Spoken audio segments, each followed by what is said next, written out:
So yun guys, isang mapagpalang araw sa ating lahat. Welcome back muli sa aking YouTube channel. So ngayon lang ulit tayo nakapag-vlog kasi ilang araw na sunod-sunod na ulan dito. So ngayong umaga is hindi pa umulan, so may papagkataon pa tayong makapag-vlog. So papakita ko sa inyo yung mga alaga kong manok. Yung may sisiw na yon ay kinulong ko kasi nabawasan na, 4 na lang yata yung natira sa 8 na yon kasi bigla ang nagkakamatay yung mga sisiw siguro sa ulan. So kinulong ko muna, and then yung mga shamo ko na stag is itinali ko muna para masanay naman sila sa tali. So ipapakita ko sa inyo guys. And then yung mga native na nawala yung inahin niya nila is doon din, ipapakita ko rin sa inyo kung gaano na sila kalaki. So yun guys, abangan nyo. Yan yung ating basilan. So silipin natin kung ilan na yung itlog. So tapos ko lang silang pakainin. So ilan na ba yung itlog niya? Ayan guys, 7 na yung kanyang itlog. Yan, marami-rami na.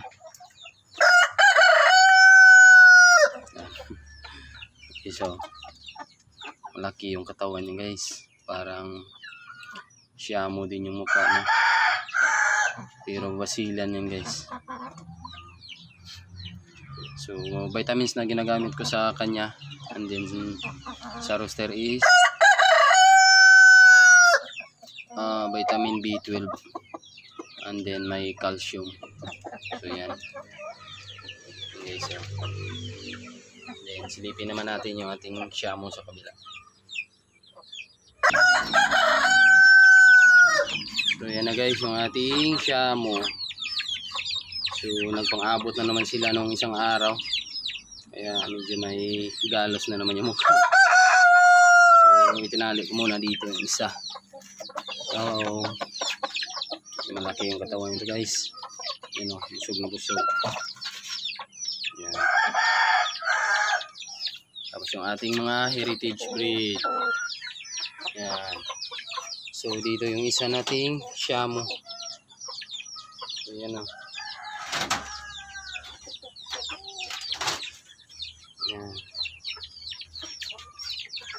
Yan guys. Sinasanay ko to sa tali. So doon yung tali sa gilid. Kasi nanunuka dito. Abot kasi sila dito ng bandang part. Ayan. Nanunuka. So yan na siya guys. Yan. So yan. So kinulong muna natin dito yung babae na shamo. So yan. And then ito yung ating mga native. So yan yung ating mga native. Yan guys, so yan na yung iniwan, ay yung nawala pala yung inahin. So ito na. Yan na yung mga sisiyo niya. Yung malaki. Ano ba ito? Lalaki to, babae. Sana babae lang, para ma-breed natin. Okay, so sobra isang buwan pa lang, hindi pa kompleto yung balahibo. Yan. Ibalik natin muna.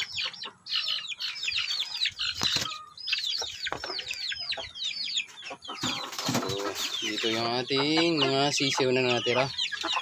So yan sila. Yan, malaki na.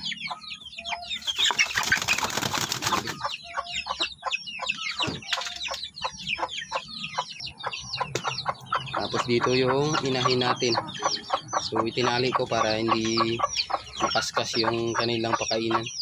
So 4 na lang yung natirang sisiw sa 8 guys. Yun na lang yung natira. 2 Brahma and then 2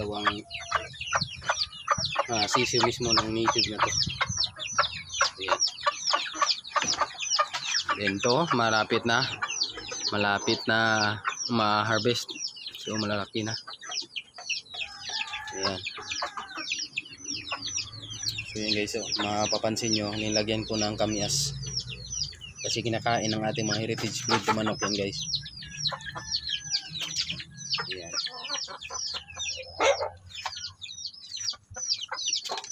Ayan na. Yung shamo natin. So, yan na yung ating shamo na isa. Yan. So, konti pa lang yung balahibo sa buntot. Ayan guys. 4 months old. Yan. Abuhin yung kulay niya. Yan.